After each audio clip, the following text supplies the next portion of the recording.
9월 8일 법률방송 러투데이 시작하겠습니다. 첫 소식입니다.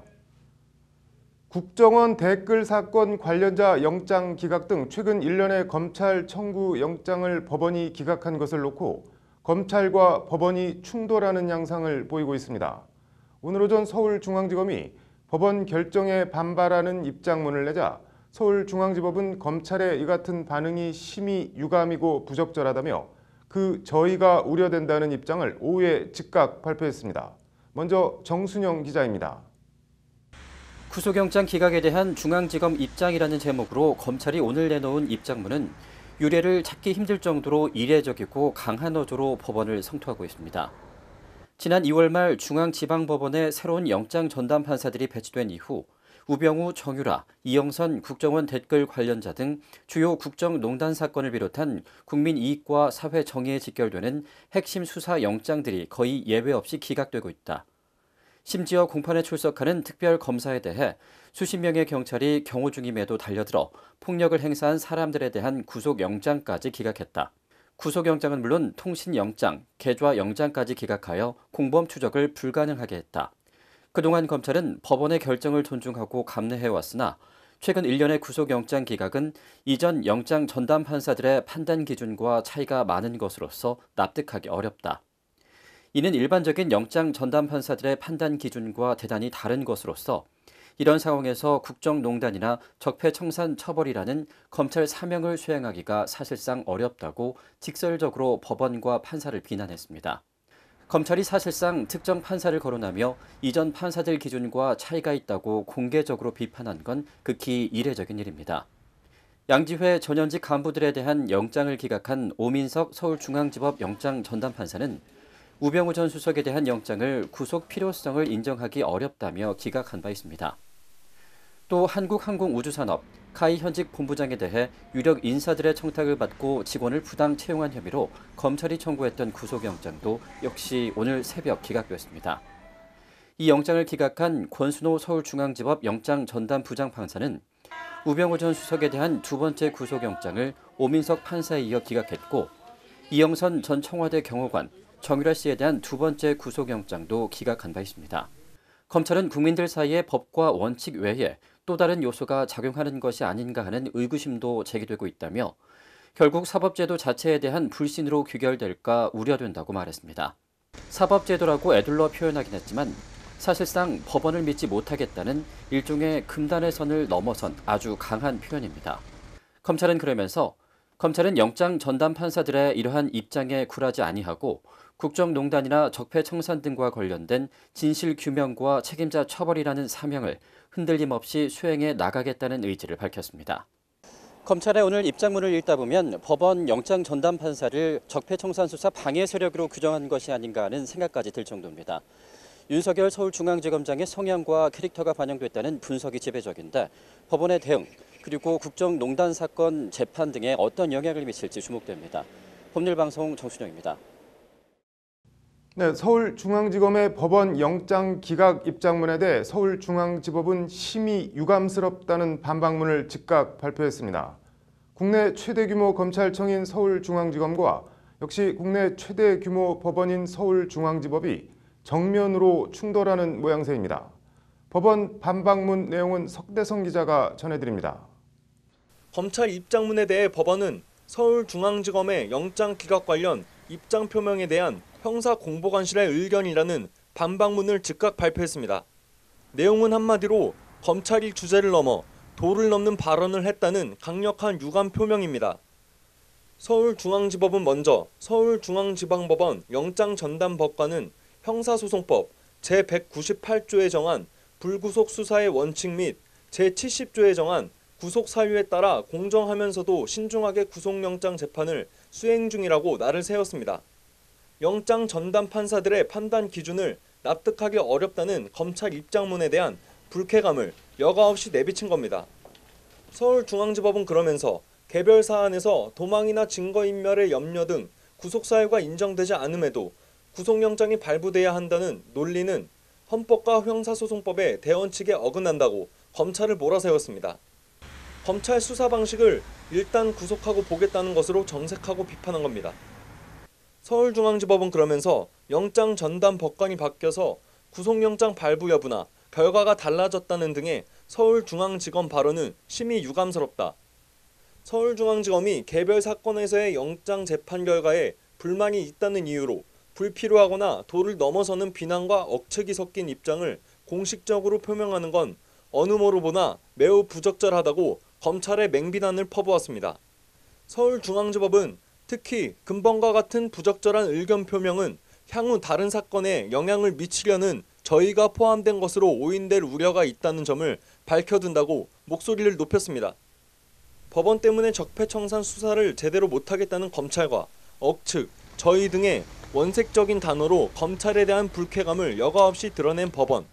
갈등이 확산되지 않고 봉합 수순을 밟더라도 근본적인 앙금까지 완전히 가시기는 힘들 것으로 보입니다. 법률방송 석대성입니다.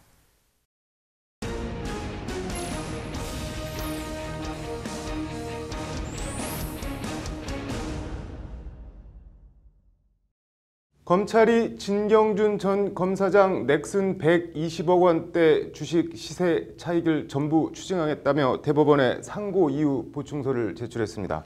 로인사이드 유정훈 변호사와 얘기해보겠습니다. 변호사님 어서 오세요. 일단 진 전 검사장 항소심 선고 내용이 어떻게 되는지 좀 전해주시죠. 네. 진경준 전 검사장의 항소심 재판부는 네. 진경준 전 검사장이 대학 친구로부터 받은 돈을 뇌물로 모아 네. 징역 7년에 벌금 6억 원 및 추징금 5억 원을 선고하였습니다. 네. 뇌물죄는 수뢰액이 3천만 원 이상인 경우 특정범죄 가중처벌 등에 관한 법률에 적용되어 네. 가중처벌되는데 네. 진경준 전 검사장이 1심과 달리 항소심에서 가중처벌된 것입니다. 네. 가중처벌을 받았다는 건가요? 네, 그러면? 그렇습니다. 벌금과 추징금 이게 어떻게 다른 건가요? 예, 범죄 행위에 대한 제재는 여러 가지가 네. 있습니다. 네. 벌금은 이제 형법을 위반한 사람에 대해서 재산을 국가에서 귀속시키는 처벌이고요. 네.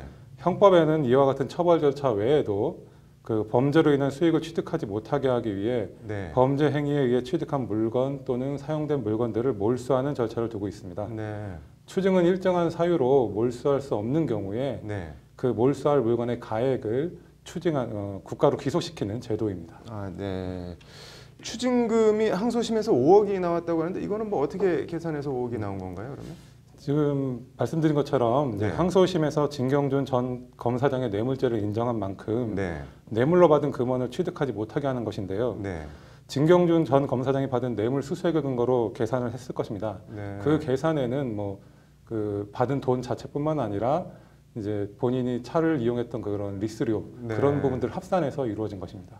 그러니까 불법하게 부당하게 받은 거를 도로 뭐 뱉어내라, 걷어가겠다 이런 취지인 거네요. 네, 그렇습니다. 이제 범죄로 사용된 그런 뭐 취득한 것들 이런 것들을 이제 개인이 가질 수 없게 만드는 것이죠. 네. 그럼 다 해서 한 5억 원 정도 받았다는 건데 네. 120억 원 이거를 다 추징하겠다고 하는 거는 이거는 뭐 검찰 논리가 어떻게 되는 건가요?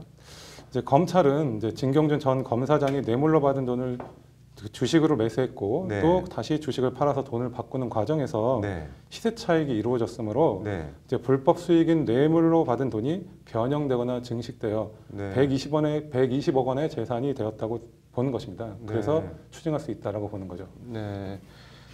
그러니까 애초 받은 거는 5억밖에 안 되지만 그 돈을 가지고 불렸으니까는 그것도 다 회수를 하겠다 이런 취지인 거네요. 그렇습니다. 예. 이게 뭐 법적으로는 어떻게 되나요? 이제 법적인 근거에 관해서 좀 보면은 네. 이제 공무원 범죄에 관한 몰수특례법 제2조에서는 네. 이제 불법 수익에 대한 과실로 얻은 재산, 네. 불법 수익의 대가로 얻은 재산, 이들 재산의 대가로 얻은 재산 등을 불법 수익이라고 합니다. 네. 그리고 이렇게 변형되거나 증가돼서 형성된 재산을 전문 용어로는 불법 수익에서 유래한 재산이라고 보고 있고요. 네. 이런 같은 법에서는 이를 이제 불법 재산으로 모아 몰수 추징하도록 하고 있습니다. 네. 검찰은 이 법을 근거로 아마도 추징을 시도하는 것으로 보입니다. 근데 1, 2심에서는 왜 이 120억을 다 추징하겠다고 안 하고 대법원에 가서 이렇게 하는 건지 네. 궁금한데. 물론 뭐 1, 2심에서도 그 주장을 했을 것으로 보입니다만 네. 뭐 대법원이 마지막 재판인 만큼 상고유서 보충서를 내면서 강하게 네. 주장한 것 같습니다. 네. 뭐 반드시 받아내겠다는 의지가 있어 보이는데 뭐 대법원 판결 예상한다면 어떻게 보시나요? 네, 이제 결국 시세 차익이 불법 수익의 과실이나 불법 수익의 대가로서 얻은 재산으로 볼 수 있느냐가 문제입니다. 네. 그래서 법원 판시처럼 시세 차익이 주주 지위에서 주가의 상승으로 취득한 돈으로 본다면 추징은 어렵습니다. 네. 그렇지만 내부 정보를 활용하여 시세 차익을 노리고 주식 매매가 이루어진 과정을 중요시하게 본다면 네. 추징이 충분히 가능할 것으로 보입니다. 네. 하여튼 뭐 확률적으로 따진다 그러면 쉽지는 않겠다는 제 생각입니다. 네. 그러니까 검찰이 120억을 받아가기가 쉽지는 않다는 네, 말씀. 그렇습니다. 네. 진경준 전 검사장 일단 뭐 명예는 다 잃었는데 120억도 다 잃고 말 그대로 쪽박을 차게 될지 어떨지 대법원 결과 궁금하네요. 잘 들었습니다. 예. 네, 다음 소식입니다. 청와대 홈페이지 국민청원 게시판에 지난 3일 접수된 지 닷새 만에 25만 명 넘는 국민이 동참한 소년법 폐지 청원에 대해 청와대가 공식 답변을 내놓기로 했습니다.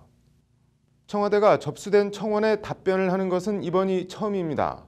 청와대 관계자는 오늘 수많은 국민들이 관심을 갖는 사안인 만큼 답변을 할 것이라며 청원 마감 시한인 11월 2일까지 기다릴지 그 전에 할지 답변 시기를 고심 중이라고 밝혔습니다.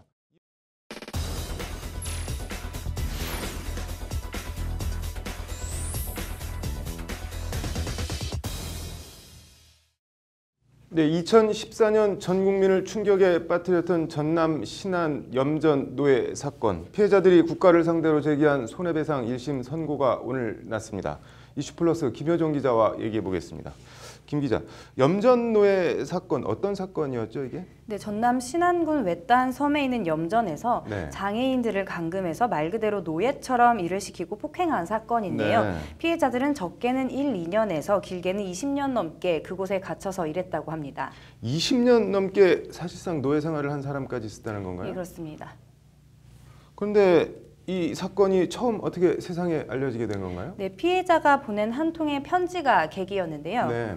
염전에서 1년 5개월여 동안 소금을 만들었던 시각장애인 판정을 받긴 했지만 시력을 완전히 잃지는 네. 않았던 김모 씨라는 피해자가 있었습니다. 네. 김 씨는 몇 번의 탈출 시도가 주민들의 방해로 매번 실패하자 네. 어렵게 종이와 펜을 구해서 어머니한테 편지를 썼는데요. 네. 읍내에 나가가 편지를 몰래 붙였다고 합니다. 네. 편지를 받은 어머니가 경찰에 신고해 김 씨를 구출하면서 사건이 전국에 알려지게 됐습니다. 근데 김 씨 탈출 시도가 주민들의 방해로 실패했다는 말은 또 뭔가요? 네, 마을 전체가 한 통속이었다고 할 수 있는데요. 네. 섬 밖으로 나갈 수 있는 유일한 탈출구인 선착장까지 김 씨가 몇 차례 다다랐지만 네. 주민들에게 발각돼 다시 염전으로 끌려갔다고 합니다. 네. 근데 선착장까지 도망갈 수 있었다면 뭐 읍내 파출소나 읍사무소 이런 데 가서 신고를 할 수도 있었던 거 아닌가요? 네, 그럴 수 있었지만 그 부분이 바로 이 사건이 국가배상소송으로 이어진 배경입니다. 네. 오늘 소송의 원고 중 한 명인 박모 씨는 염전 주인이 안 보는 틈을 타서 관할 파출소로 도망가 도움을 구했지만 네. 경찰은 이를 묵살하고 오히려 염전 주인을 불러 박 씨를 인계했다고 합니다. 뭐 황당한 영찰이네요. 예, 또 다른 원고 최모 씨는 섬의 유일한 탈출구인 선착장까지 여러 차례 도망갔지만 네. 선착장에서 최 씨에게 표를 팔지 않아서 염전으로 다시 잡혀오는 일이 반복되기도 했습니다. 네. 이에 박 씨와 최 씨를 포함한 8명의 피해자들이 염전을 감독할 의무가 있음에도 이를 제대로 이행하지 않은 근로감독관과 직업소개소를 제대로 관리하지 않은 신안 완도군청, 또 피해자의 신고를 묵살한 경찰 등 국가와 네. 지자체를 상대로 손해배상을 청구한 겁니다. 네, 오늘 1심 선고 결과 어떻게 나왔나요? 네, 피해자인 원고는 모두 8명인데요. 네. 파출소를 찾아갔지만 적절한 도움을 받지 못한 박 씨만 이겼을 뿐 나머지 7명은 모두 패소했습니다. 네. 경찰관의 행동으로 인해 박 씨는 결과적으로 염전에 돌아가게 됐고 박 씨가 느꼈을 당혹감과 좌절감이 극심했을 것으로 보인다고 국가는 박 씨에게 3,700만 원을 배상하라고 판결했습니다. 네, 다른 피해자 7명은 왜 진 건가요? 네, 나머지 원고들은 공무원의 고의나 과실에 의한 위법한 공무집행이 있었다는 점을 구체적으로 주장하지 않거나 충분한 증거를 제시하지 않았다는 게 법원 판단인데요. 네. 피해자들이 탈출을 못한 걸 신안군청이나 공무원의 잘못으로 보기 힘들다는 것이 법원 판단입니다. 네, 뭐 공무원이 제대로 한 것도 없지만 불법이나 위법한 행위도 하지 않았다는 건데 피해자들 반응은 어떤가요? 네, 피해자들의 변호를 맡은 서창효 변호사는 네. 장기간 감금과 가혹행위에 시달린 피해자들이 입증 자료를 마련하는 게 쉽지 않기 때문에 네. 지자체나 국가가 가지고 있는 문서 제출 명령을 신청했지만 제대로 제출되지 않았다고 아쉬움을 나타냈는데요. 네. 판결문을 확인한 뒤 항소를 검토할 예정이라고 밝혔습니다. 네. 뭐 염전 주인이야 그렇다고 하더라도 마을 사람들이 한 통 속으로 피해자들의 탈출을 막았다는 게 참 그러네요. 잘 들었습니다. 네, 이어서 법조계 소식 전해드리겠습니다. 부산지법은 부산 여중생 폭행 사건 가해자 1명에 대한 구속 전 피의자 신문을 11일 오전 10시 30분에 연다고 오늘 밝혔습니다. 가해 학생은 지난 1일 오후 9시쯤 부산 사상구 한 공장 인근 골목에서 다른 가해 학생 3명과 함께 피해 학생을 1시간 30분가량 철골 자재와 유리병 등으로 100여 차례 폭행한 혐의를 받고 있습니다. 국방부가 11일 출범하는 5.18 헬기 사격 및 전투기 대기 관련 특별조사위원회 위원장으로 이건미 변호사를 내정했습니다. 이 변호사는 대검 공판 송무부장 등 20여 년간 검사로 재직했습니다. 특조위는 3개 팀 30여 명으로 구성될 예정입니다. 안종범 전 청와대 정책조정수석 등에게 뇌물을 건넨 혐의로 1, 2심에서 모두 징역 1년이 선고된 김영재 원장 부인 박채윤 씨가 대법원에 상고했습니다. 박 씨는 안 전 수석 부부에게 4,900만 원의 금품과 미용시술을, 김진수 전 청와대 보건복지비서관에게 1,000만 원 상당의 금품을 건넨 혐의로 구속 기소됐습니다. 법무법인 광장은 12일 서울 코엑스 인터컨티넨탈 호텔에서 국내 기업 및 관련 업계 리더들을 대상으로 유럽 일반 개인정보보호법 대응 방안을 모색하는 세미나를 개최한다고 밝혔습니다. 9월 8일 법률방송 러투데이 마치겠습니다. 시청해 주셔서 감사합니다.